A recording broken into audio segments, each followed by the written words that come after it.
The story I'm going to tell you is about a woman whose charm for material things turned into a nightmare. Leave a like and subscribe to the channel. Betrayal with husband's friend. And then I was married when my relationship started to go into crisis. My husband has always been a good man, honest, hardworking and attentive. I will not lie. He's always been good to me, I can't deny that. Only he lacked ambition.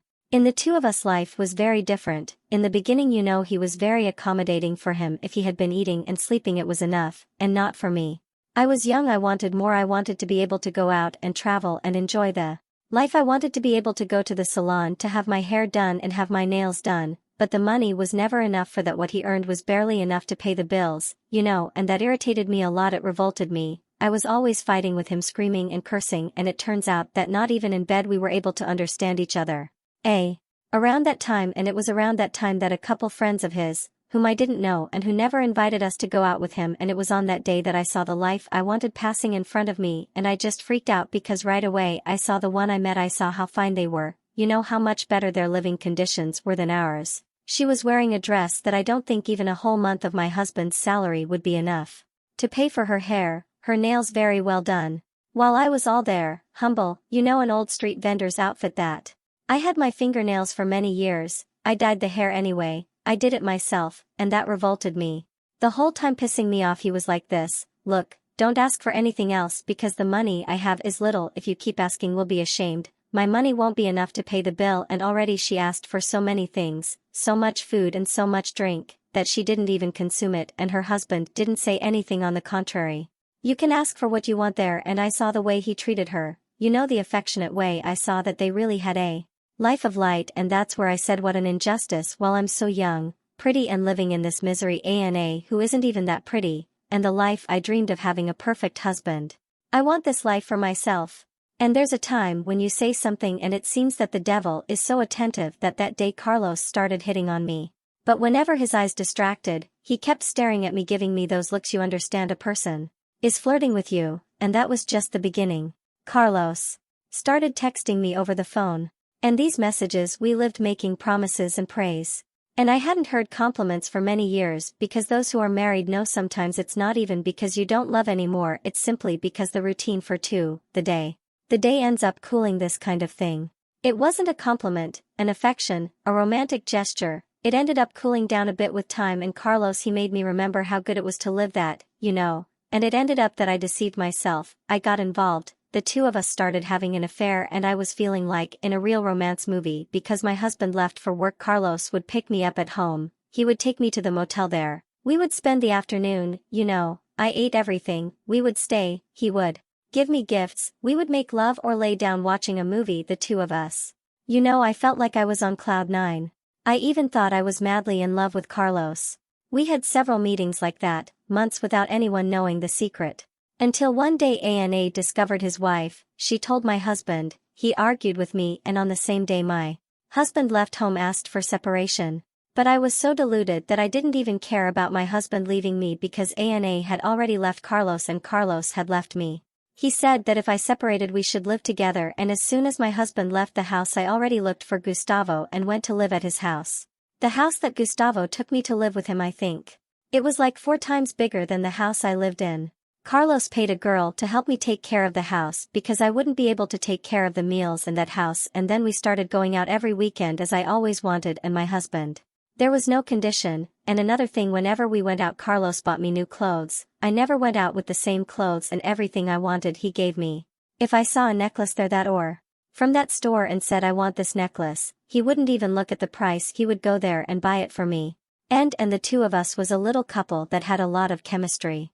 With my ex-husband, it was enough for us to think that it was already on fire, and it was something that I no longer had in my current marriage. So at this point I wasn't even remembering my ex, I didn't even miss it. For me, I had made the best deal of life until time passed and Carlos started to change with me, and he started to change without me noticing that he was changing.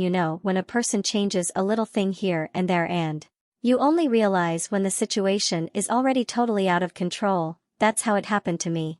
With time Carlos, he was showing who he really was, a person completely aggressive with me, and sometimes I would talk to him about a silly subject, ask him a silly question, and he would already come yelling at me. Humiliating. I reached a point where I was afraid to talk to Carlos, because I was afraid he would attack me.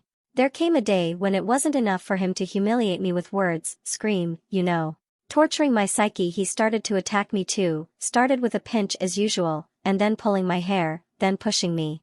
And when I realized Carlos was already beating me and kicking me, I helped him a lot. Then he forbade me to go to my mother's house so that no one would notice that I had been beaten, and when Carlos beat me, humiliated me, cursed me, he would come right away with new clothes later to try to find me. To try to pass cloth so I could forget what had happened. But at that point, look, I didn't care about new clothes or expensive perfume anymore.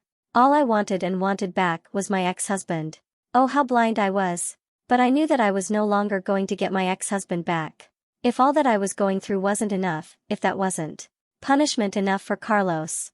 He started to cheat on me. He left the house, he cheated on me, and when he came back he insisted on telling me that he had cheated on me. I would cry and complain and say that he couldn't do that to me. He cussed me out everything. Him, who are you and to charge fidelity? Soon you who are worthless left your husband to stay with me, his best friend, because of money. Now you can handle it, that's what you deserve, your dog. This broke up with me. At that time I missed my ex-husband a lot.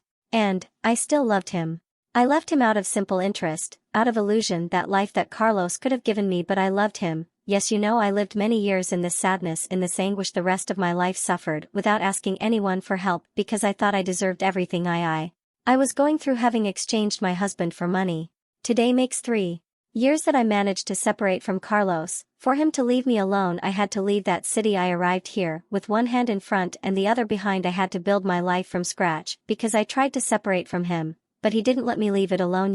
He's coming after from me. He beats, he cursed and threatened. He said that I wasn't his, I wasn't going to belong to anyone, so I had to come here to a city where I don't have any family. And what I want to say to you today is that money is sometimes not everything. In fact, money is not. It's nothing if you don't have love, if you don't have peace. And today I understand that you don't leave the love of your life for a moment or for money, for any illusion. Because sometimes I know the grass of the neighbor, it may look greener, yes, but you don't know the root. Love, I hope so, and today's story has left a very important lesson. Nowadays there are a lot of couples who don't know how to spend time on the slopes together, when it's in the difficult time separates.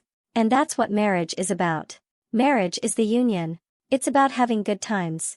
Envying someone else's wedding, not envying your friend's brother, your sister's wedding, but you don't know what they really go through together. It's with the girl in the story, he said.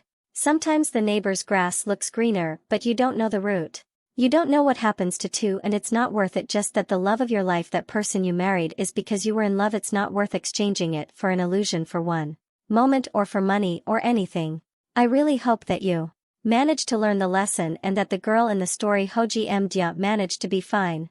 And I really hope you enjoyed it and also today's interpretation. Leave a thumbs up to help the channel grow. Subscribe if you haven't subscribed. Turn on the notification bell for YouTube to let you know every time I post new stories.